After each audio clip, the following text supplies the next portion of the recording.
নমস্কার ভিউয়ার্স, এটা জয় বাবা চন্দ্রচূড় মন্দির, যেটা শিবের সবথেকে উল্লেখযোগ্য মন্দিরের মধ্যে একটা, বা জয় বাবা চন্দ্রচূড়, সেটার গেট। এবং গেটে এটা আসানসোলে মন্দিরটা আছে। মন্দিরটার ভেতরে প্রচুর জায়গা নিয়ে অনেক দেবতার অবস্থান আছেন। সেখানেই আমি পুরো ভিডিওটা যতটুকু পেরেছি ততটুকু তোমাদের দেখিয়েছি।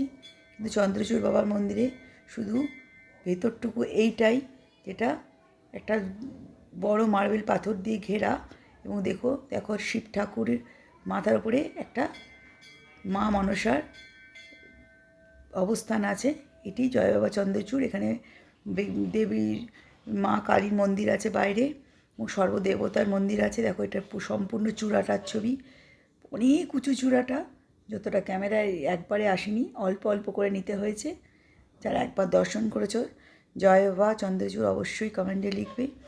তোমাদের সকলের মঙ্গল হোক, ভালো রাখুন বাবা। দেখো কত বড় চূড়াটা, তার মধ্যেখানে বসে আছে বাবা ভোলেনাথ।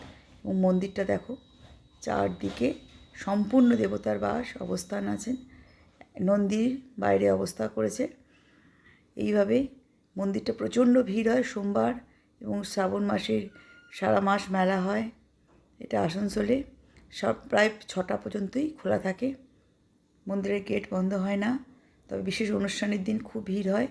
প্রচণ্ড অনেকটা জায়গা নিয়ে মন্দিরটা তৈরি হয়েছে। তোমরা কেউ আসতে চাইলে অবশ্যই এটা আসতে পারো। এটা বাইপাসের পাশেই, কোনো ঠিকানাটা গণ্ডগোলের নয়, ভেতরে ভেতরে নয়। অবশ্যই মন্দিরে দর্শন করো।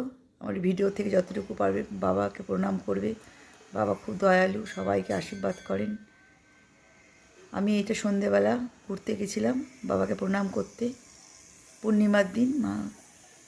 অবশ্যই ভিডিওটা তোমাদের সকলকে আমি উপহার দিলাম। ভালো লাগলে অবশ্যই লাইক শেয়ার করবে। আসানসোলে চন্দ্রচূড় বাবা মন্দিরে অবশ্যই তোমরা সময় পেলে দর্শন করে যাবে। তোমাদের সকলকে ভালো রাখুন, সুস্থ রাখুন। তোমাদের আত্মীয় পরিজন পরিবারকে সকলকে ভালো রাখুন। নমস্কার।